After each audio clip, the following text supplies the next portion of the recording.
Good afternoon, folks. Hope you're good. Hope you can hear me. Right, let's get myself in my little frame. Hope the music didn't blare out too loudly in your ears today. If you can hear me, let me know. Always paranoid about the tech working or what have you. Sorry if it's a bit pixelated on some channels. I'm Jack Chew. Mondays and Fridays, well, most Mondays and Fridays, 12:30 to 1 o'clock, we chew it over. Usually on something that is topical, often in sort of MSK, healthcare education, but often where it intersects with culture. And that's certainly what happened yesterday with a bit of a Twitter exchange that I had with various people, which was really interested about something that is very politically topical at the moment, over trans rights and stuff, and a very difficult and sensitive topic that should be treated as such and treated appropriately and sensitively, which of course, you know, there's differences of opinion as to whether I managed to do that yesterday, whether I'm managing to do that today, whether I should have a voice in this at all. You know, that's by the by, and something I'm somewhat used to, and I'll explain myself a bit as well as to why weigh in on these sorts of things. Fundamentally, at the heart of it, a spoiler alert, is because if something's important enough, then yeah, you talk about it and you try and have a civil discussion about it. So that's why. I will admittedly be bringing some stuff up on screen and won't be as in touch with the chat as I maybe am on some other shows. That doesn't mean I'm not going to get back to it and read through some comments and bring things up. Definitely up for that, and up for hearing from you all. But you know, I won't be leaving the chat up so I can see it as I go, because I think it would disrupt it and disjoint it a bit more than I'd like. So yeah, hope you're all good. Hope you got a good weekend planned. I certainly have, and the weather looks like it's taking a turn for the better, so that'll be fun. So what happened then? So this is obviously people will know, and it's not as if I'm naive enough to not know that, of course, you know, a real hot button topic in culture at the moment, and you know, over many years now, is the sort of a potential, considered what I described as a collision of rights between sort of trans rights and what are considered women's rights under same-sex spaces. Some other intersecting issues there with regards to, say, sports participation, etc., but often sort of centered around the notion of what is womanhood, and that's a naturally contentious topic these days. Now, that's not a surprise there. Nothing new about that. Nothing new about that yesterday. But it's certainly something that has been more and more on my radar. More and more people suggesting I should talk about it, have guests on to talk about it and stuff. And so we've put feelers out and invited people on to talk about it.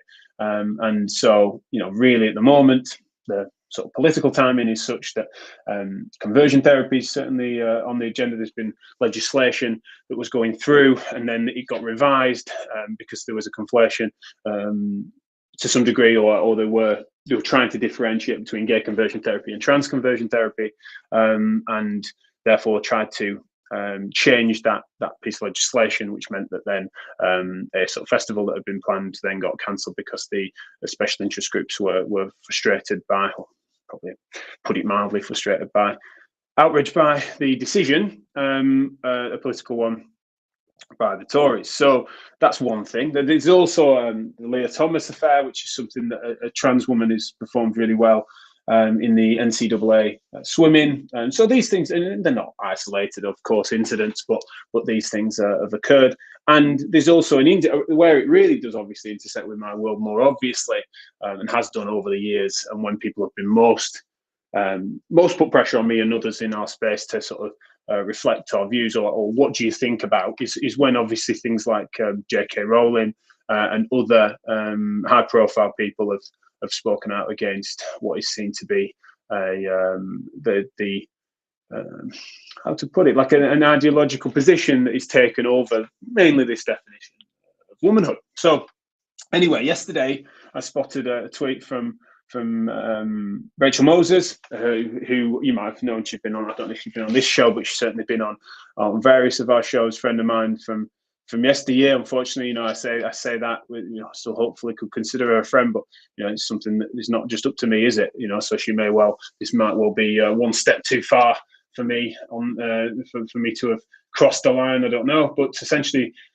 Rachel said this, certainly not an objectionable tweet, but one that increasingly I was concerned that Rachel and others are saying things like that without seeming to even acknowledge the obvious, to me, obvious sort of ethical juxtaposition that can exist within sort of clashes of rights aspired to. And it's also something that it's not like I'm spotting like an edge case or something. I'm just meaning that these are a really interesting considered culture war issue. And so what I did is I asked Rachel the following questions. Hi, Rachel, totally against you, with you against hate. Where do you stand when the rights of women and the aspired rights of trans people collide, namely single-sex spaces in sports? Should the category of woman include natal males who identify as female? We'll come back to Alex Mackenzie's point in a second, because that's interesting, and we had a back and forth on it. But that's kind of where it started, really, is that Rachel's tweet, I then posed those questions to her. So yeah, as far as timing goes, it's never a great time for something like this. But one thing I have to admit is that what is the point of my independence if, in my opinion, I can't occasionally say, hold on, I think the emperor's got no clothes on there. I think that there's something being missed. I think that there's something not being talked about. Elephant in the room, call it what you will. It's kind of my job too, and especially on something that's as important as this, and it's certainly topical at the moment. So that's kind of what I do for a living.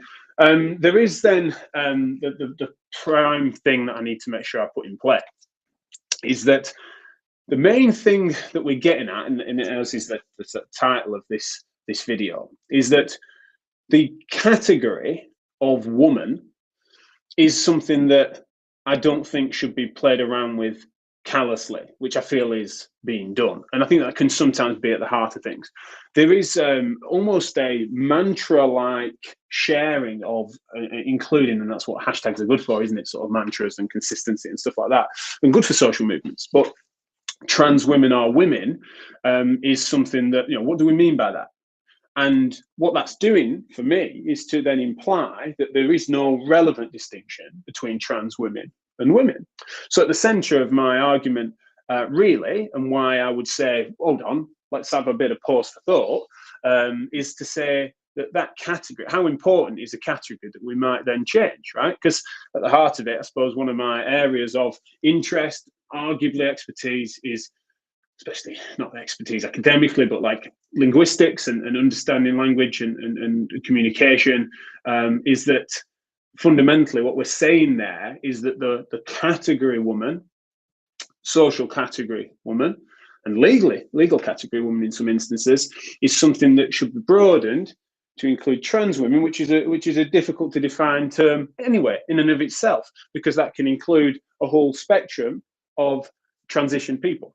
And so what you end up with is you end up in this situation where if you say trans women are women without question, and without thinking like, what do we mean by that, or having a sensible sort of social dialogue about that, is that you end up in a situation where I find it to be a little bit daft in that you can say that my mother and Eddie Izzard, that there's no relevant difference between those two people, not necessarily as individuals, but I just mean like in sense of what are their stories, right? What is their biopsychosocial experiences? What are their sense of what they've had to live? What are the things that have coloured their existence over time? Now, does it mean, to use those two examples, that either of those deserves more or less dignity and respect and rationality to be applied to their sort of health and well-being and stuff? And absolutely not. Of course not. Like we need to make sure that there's sort of everyone's rights are preserved. But it's just that something that really, unfortunately, some parts of the discussion make it seem like it's a real heresy for me to suggest that there are, in various ways, relevant differences between those two people. Funnily enough, I think they're around the same age. And sorry, I should have probably sort of pre-consented mentioning my mum on this, but reached out to Eddie Izzard and team. Unfortunately, I've not been able to have her on the show. Sorry, I forget their identity at the moment. But that is something that I feel pretty confident on. Not necessarily convinced of my own position on it, but it's just something that I do hold, is that I don't think it's wise for us to expand the category of woman to include trans women without sort of offering an appropriate and thoughtful sort of delineation of that category and understanding it and understanding the consequences of it and stuff like that. So that's how that came about. So this is interesting then. So I posed those questions, and that's kind of why I posed those questions, because really in many ways I thought I could try and give Rachel a bit of a penalty kick there, because I don't think they're quite challenging answers. She didn't reply at all for a while, but then Alex Mackenzie did. This is great, and as is the nature of things with mine and Alex's disagreements, is that she'll speak up and she'll challenge, which is great. So she feels that single-sex spaces for women are for all women, whether transgender or cisgender, and trans women have as much need for a safe space as cis women. So trans women are women. Again, it's that hashtag, sort of the mantra that can then be shared on that. So it's interesting. Now, something that I observed around this time, and one of the things that made me then, instead of just leaving it there, is that I don't know who these are, and it's not a blue tick, it's not verified, but if they are an official trans NHS staff network, then already at this point, and I imagine it might even have been prior to it, because I might not have noticed, but that tweet that you're seeing there, those questions, are sufficient for me to be blocked by the trans NHS staff network and stuff, which is a real shame, because of course I'm someone that is very passionate about fairness and equality within healthcare and stuff, and so it's gutting for in many ways if that is enough of a taboo that I've hit there, that they would then block me from that tweet, which is a shame. So anyway, there's a few things that have happened since, but one of the things that's quite clear is that holding that position that I've just described, which is it's nuanced and something that we can no doubt get expanded on, is one that is such an offensive thing to say or to feel or to behave with, to sort of then share that view, is something that is so upsetting that is to cross a line and to be, say, transphobic or generally bigoted or ignorant, etc. And it's usually suggested then that the only answer is that only education will solve this. It's so obviously wrong.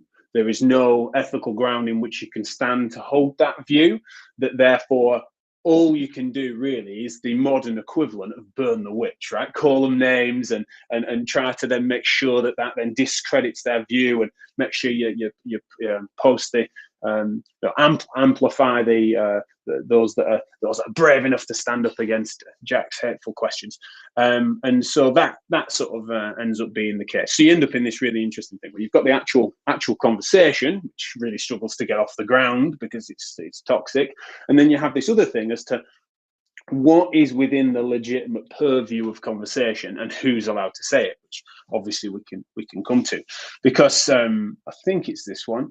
Yeah, so on one video that I did where I sort of said, like, this is mainly why this has come up today, and I nipped off for bath time.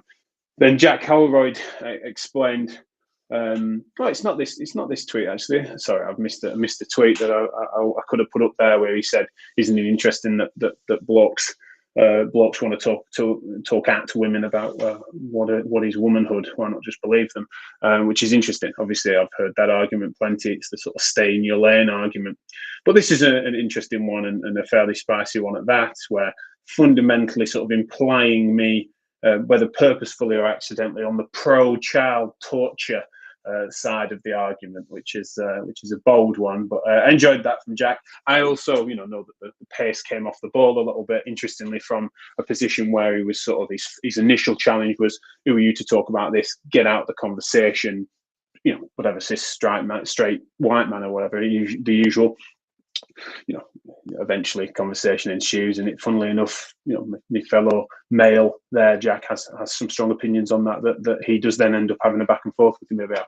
And so, yeah, it does come around. There's other reactions. This is just another example, and a bit of the name calling that can occur is regarding TERFs. It's interesting. I don't know if Sean is necessarily referring to me with regards to that. Again, look at that hashtag. There we are, the mantra.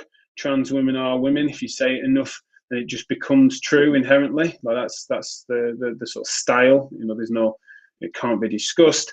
But yeah, amusingly, interesting to be called a TERF. I think you'd really struggle to find me as a radical feminist, you know. But what I'm excluding trans people from can be discussed. But yeah, TERF being trans exclusionary radical feminist, used as a slur in many cases.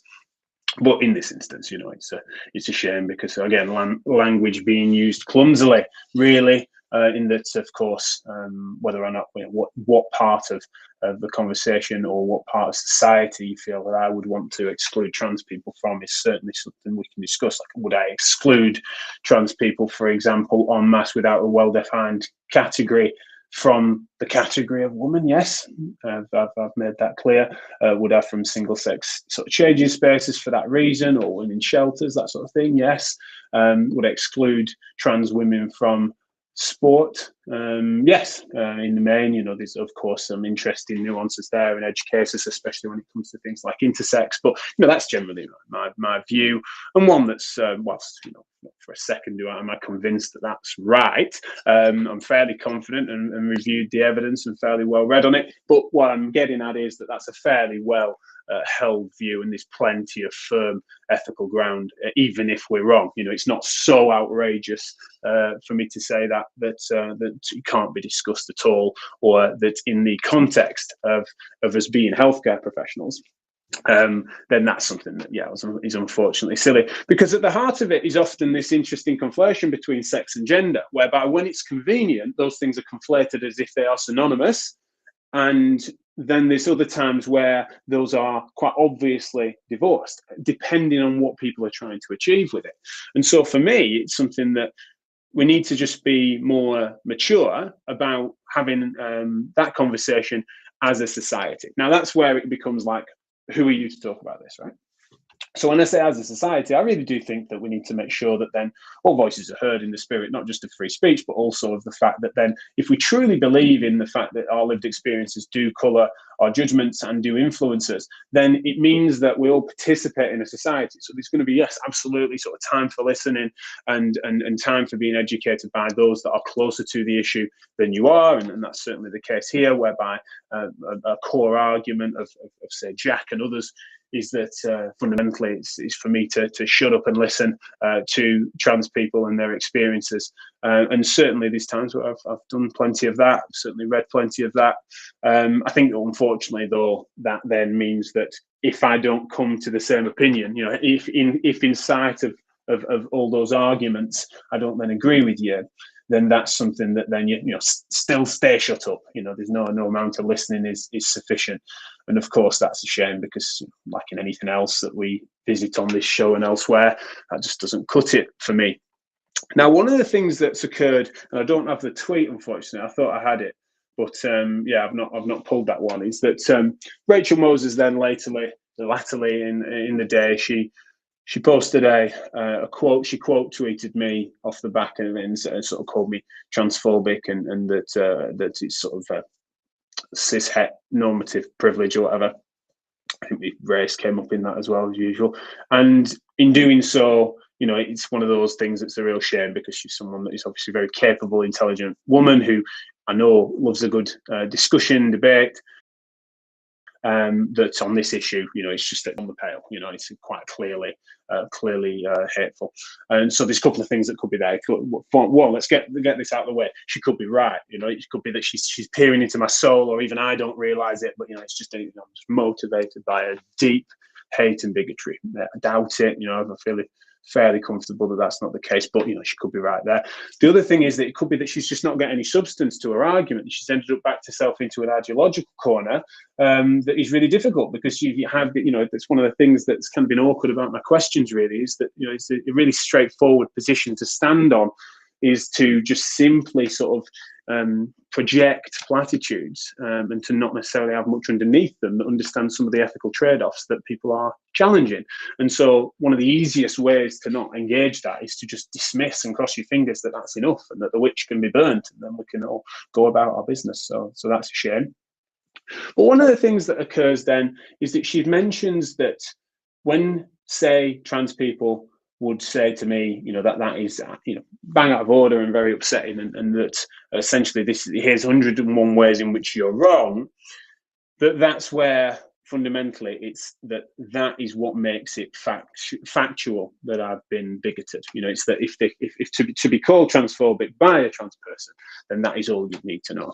And unfortunately, that then falls into for me personally, I consider that to be just a classic fallacy, really, whereby essentially then the evidence of intent or the balance of things doesn't come into it, and instead that's just then that's that. And it reminds me, unfortunately, of the old adage of believe all women, and something that, of course, as a slogan is something that was hugely popular and continues to be in many ways. And I understand that, because especially when it comes to sort of the instinct of when someone reports assault in this case, or harassment or whatever, then you should believe all women. Hashtag believe all women. Now, unfortunately, though, we have plenty of evidence, especially when we throw back to history, that you can then have a woman who then falsely accuses a black person of rape in the 18th century, for example, right? It's a classic thing that so often happened, is that as a means of, often fueled by an intersectional hatred, in this case racist hatred, then a woman could then be racist and make claims of sexual violence against a black man that otherwise hadn't committed anything, as a means of then getting that person, in this case, it's dark history of lynching and things like that. So unfortunately, then it's quite a straightforward. It's not even a particularly clever ethical edge case. It's basic critical thinking is to realize that whilst we need to make sure we respect and understand that our instincts are that we would not doubt women presenting with that, we can also not to have a golden rule like that is to unfortunately mean you leave yourself vulnerable to you create loopholes for bigots and hateful people. So in that instance, yes, if you were to believe all women, that means you believe even racist women when they are unfortunately having their own version of hatred, because that's the nature of the trade-offs that we kind of need to think about.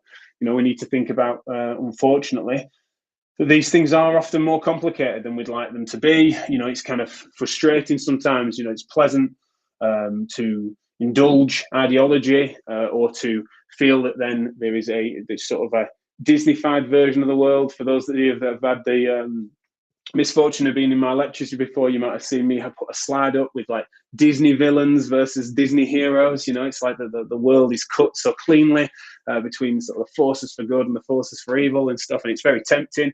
And ideology is one hell of a drug. And so you've just got to be mindful that unfortunately that can occur, whereby you can be sort of feeling like you're so convinced of your own sort of moral good that then it becomes then you're othering these people, and the quicker you can dismiss them and the quicker you can discredit them, then you don't actually have to engage with the discussion, or it's ideally you just assume them to be less educated on the subject than you, because if only they knew the facts, then they would see sense, and that's what's sometimes the case. Unfortunately, in this instance, it's not a lack of reading. It's often the case that I've having given this a fair bit of thought, and more than most people, because it's my job too. I found myself disagreeing with some people, and if that needs to be okay, and that if that is then I've let off an ethical tripwire that is so significant that there needs to be some major consequences, then that's something that we need to give some thought to. Now, where I don't necessarily think it's wise, and where I think there is, the devil's in the detail, really, is that you don't. It's not smart for me to get drawn too far into areas where I do lack significant expertise. Where, whilst I can have my opinion and help to form that, it's not smart for me to sort of get stuck in the weeds on the sort of the really specific dosage of medical intervention and stuff like that. I think that's where it gets really complicated. And I think for me, what I end up doing is when I notice in the literature there being contention, then that contention is sufficient where harms are quite obvious and overt, that we do end up erring on the side of caution. And so sometimes where what does feel to me, not just in terms of general squeamishness, but just that there are sometimes more radical interventions that can be quite life-changing, then you definitely want to err on the side of caution when it comes to stuff like that.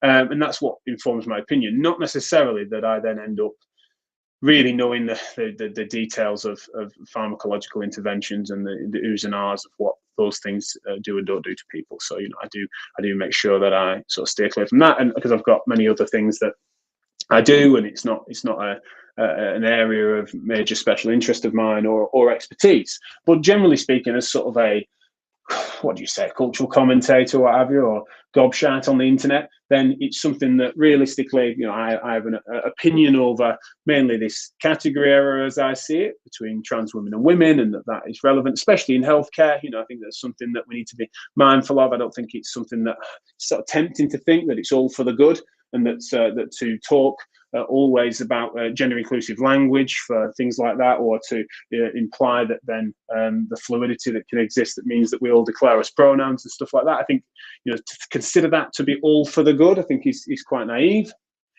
And I think instead we need to be understanding that whilst that might still be a smart outcome following a sensible and open public dialogue, it's not something that doesn't lack the trade-off. Something that would be worth me just clearing my throat on is that, of course, my views on this are, as ever, mine. Certainly don't imply anything on my team or anyone associated to me. And it's something that I am sorry for those that do end up hearing that I might be talking about something like this, and as has happened before, they end up going, oh, why now? I'm a bit busy to deal with that, Jack. And they sometimes it's like the 6 degrees of separation that they sometimes get lumped in with me on. And so please do know that this is something that I do speak for myself and only me. But also that when we think about how these things need to progress, definitely needs to progress as it has done, which is well without me and with me as a very fringe, if ever, interested party. Really, I don't know. I don't need to be involved in it. It's not something I'm suddenly going to make as a hobby horse.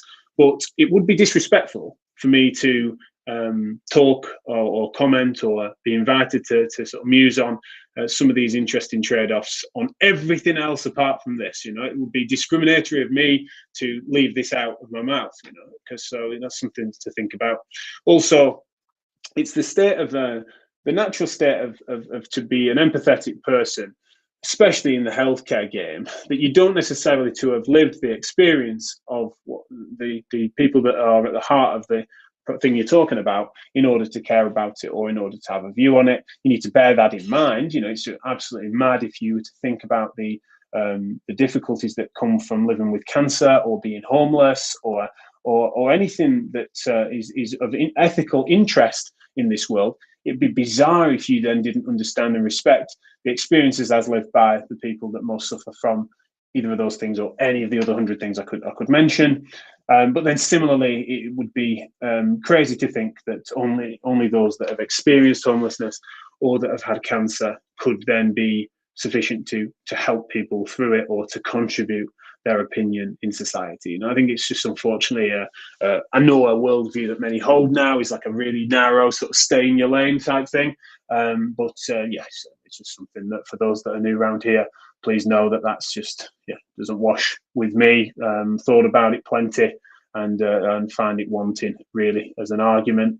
And I think it unfortunately does create somewhat of a hush culture around things that, if they're serious enough and they're important enough, and there's a lot of sort of awkward and difficult harms that can be occurring on this, and that, you know, we need to make sure that we have that open dialogue. And so, you know, I've got thick skin, it doesn't matter to me, and I totally accept that sometimes does make me a bit clumsy.